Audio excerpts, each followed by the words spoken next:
All right, so today we're going to discuss Gibbs' model of the 6 different defense-provoking versus supportive behaviors for communication. So let's get into the first one.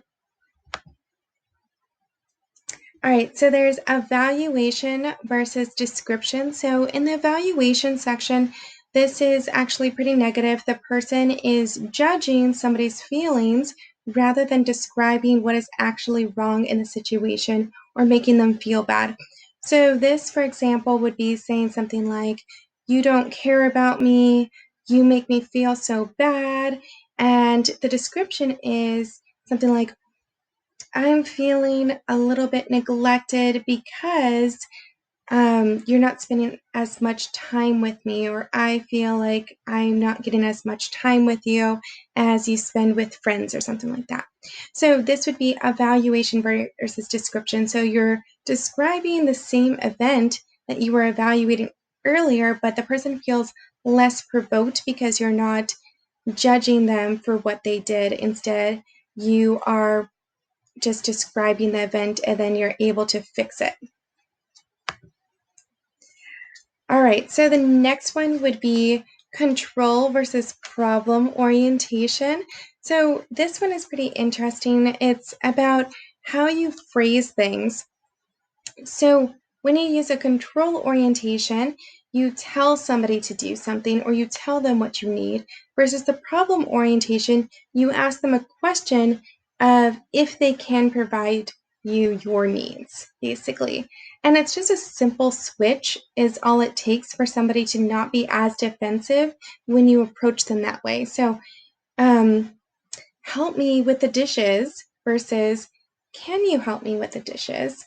This provokes a very different response in people. It's you expressing a need as a problem that they can maybe fulfill versus you're telling them to do something.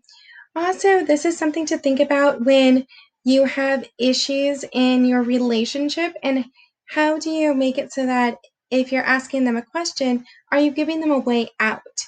So not just proposing a question, but proposing a question in a way that the person can actually say no to you if they cannot provide you the feelings, the response, the behavior that you're actually asking for. That's true problem orientation.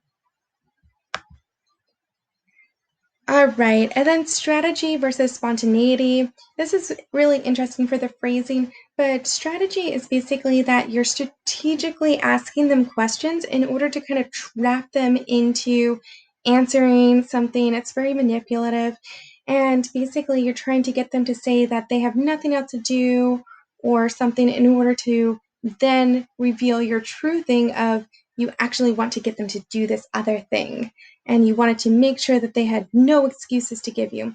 So the strategy is basically that you are trying to get them to say that they have no other obligations and therefore are willed to you.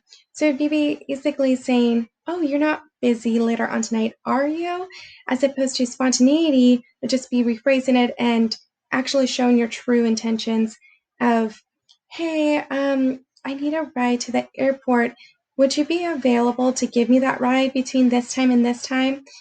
And so you're not manipulating them, you're not hiding the truth. And this is something that can lead somebody to feel like they actually chose to do that favor for you rather than were manipulated into doing that favor for you. Okay, so neutrality versus empathy. This happens a lot when somebody comes to you with a problem in their life. So there's different ways that you can respond. So defense provoking is not just when you are approaching somebody with a favor or a need, but it's also how you respond to other people and how they react to your responses. So basically, neutrality would be showing no empathy, just, "Oh, I guess that happens. Oh, maybe you could have tried harder," those kind of things. Empathy is actually trying to put yourself in the other person's mindset, and they must be feeling really sad. So you want to express that same emotion in a way. It's okay that you want to maybe pick them up at the end, but you should acknowledge their emotions because that's a big part of empathy. So you can't just brush past that in order to just deal with the problem. So even if you're responding to a person, if you respond in a neutral way, when they are actually very emotional, they can feel like you don't really care, even if you're actually answering their questions. So make sure that you're responding with those same emotions that they're wanting, or at least acknowledging their emotions and making sure that they know that you're acknowledging them as valid.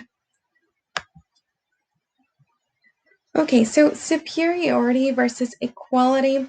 This is something that happens a lot in parent and child relationships, but it's a lot of this kind of telling somebody how to do it from a point of, I know better than you, so I'm going to evaluate what you're saying. So you can see how these kind of overlap, but you're basically telling them you wouldn't do that way, and you wouldn't do it that way, so they shouldn't do that way, or you didn't have a good response and so they shouldn't.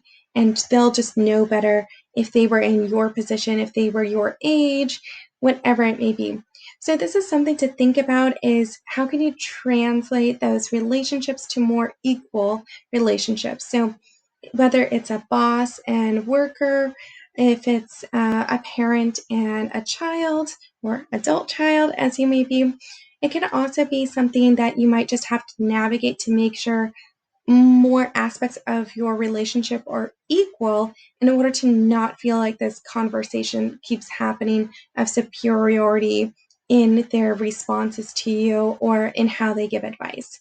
So just something to think about is how you do that might be just a simple flip in how you discuss the thing. So instead of saying, you won't do that because I didn't do that, or you shouldn't do that because I didn't do that, you might say, hey, when I went through that, this is what happened, but I don't know if you'll go through the same thing.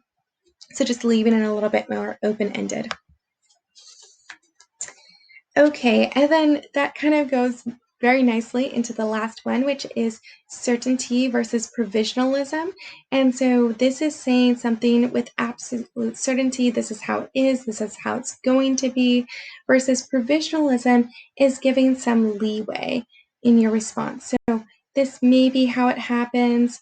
Hey, I'm not absolutely sure if this is how you meant it, or maybe with your interpretation that you can do that, or with how you give advice. Hey, this is just my perspective. This is what happened to me, and this is what helped me. Maybe it will help you. So these kind of things can really help foster a good relationship, because saying things without absolute certainty makes somebody think that if they go against your advice, that you're going to maybe be mad at them. And so using that provisionalism lets them feel really open and free to make their own decisions, and makes it seem like you've created a supportive environment that they have freedom to choose what they need to. All right, so those are all of the concepts for this model. So I hope you learned a little something.